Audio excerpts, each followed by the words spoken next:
माझ्याकडे दिला चालू झालाय का? मित्रांनो, मी आता आलेलो आहे सतोषा देवस्थान टाकेवाडी या ठिकाणी. इथं बैलगाड्यांचं भव्य असं मैदान भरलेलं आहे. तुम्ही या साईडला साऱ्या बघू शकता, सगळ्या बैलगाड्या आहेत. आणि इथं माझ्यासोबत आहेत ते काय नाव आहे तुझं? राजवीर. सगळं नाव सांगते. राजवीर दत्तराम जाधव. राजवीर दत्तराम जाधव. आणि बैलगाडी कोण चालवते? संतोष ड्रायव्हर. संतोष ड्रायव्हर दर्जा चालवते. तर नंदीचं नाव काय आहे तुमचं? शंकर. शंकर. आणि कुणासोबत पायरा आहे आज? आज दर्जायकरांचा राणा. दर्जायकरांच्या राणासोबत पायरा आहे. तुमचं काय नाव?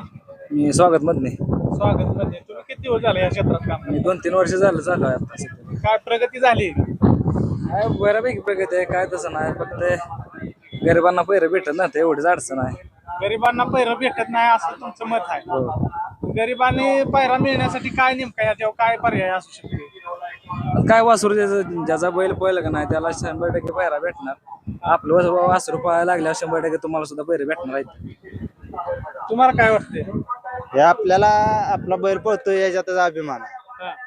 कारण आज हे आम्हाला दुसरंच मैदान आहे आमचं. बरं. आम्हाला दुसऱ्याच मैदानात गट गावला. म्हणजे गट पास झालाय. गट पास झालं. म्हणजे दुसऱ्या मैदानात तुमचा गट पास झालाय, म्हणजे नक्कीच हा नंदी तुमचा पुढे जाऊन कमाल करणार आहे. करणारा. महाराष्ट्रात याचं नाव गाव होण्याची शक्यता आहे.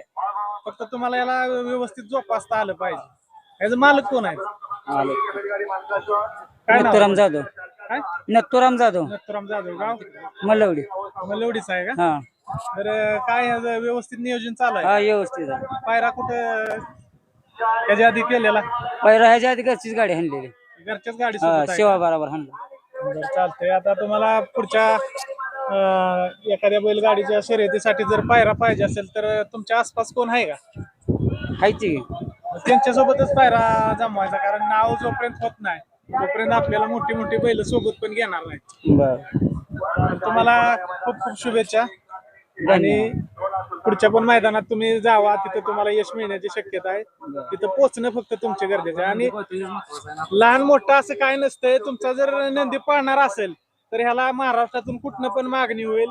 फक्त त्याची तयारी चांगली करा, वेळेवर त्याचं निगा राखत जा आणि सगळ्यात महत्वाचं फिरत घेत जा त्याचं. अजून काय तुम्हाला सांगायचं आहे? नाही काय सांगायचं, पहिला बी ह्याच्या अगोदरचा पण कोण पळत होता त्याच गायचा. कुशेगाव मधून आत्ताचा आणला होता मागच्या जत्रेच्या टायमिंगला. ह्याच्या अगोदरचा पण शंकर पळत होता, तो पण चांगला पेडगावला 13 महिन्यात असताना फायनल राहिला होता. त्या नावावर हे नाव करेल हीच अपेक्षा ठेवतो. पळतोय त्या समाधानी आम्ही. पुढच्या मैदानाला आता बघू. तर मित्रांनो, हा होता आमच्या मलवडी भागातला नंदी. चांगली प्रगती त्याने केलेली आहे. आताशी दुसरं मैदान आहे. पण मालकाचं असं म्हणणं आहे की मोठी बैल याला पायऱ्याला घेत नाहीत. पण मोठ्या बैलांच्या मालकांना माझी विनंती आहे की लहान लहान जे बैलगाडी प्रेमी आहेत त्यांना पण तुमच्या संपर्कात ठेवा आणि त्यांना पुढे घेण्याचा प्रयत्न करा. त्यांच्याही नंदी चांगल्या प्रकारे मैदान करत आहेत, त्यावर लक्ष असू द्या. एवढेच मी आपल्याला विनंती करतो आणि थांबतो.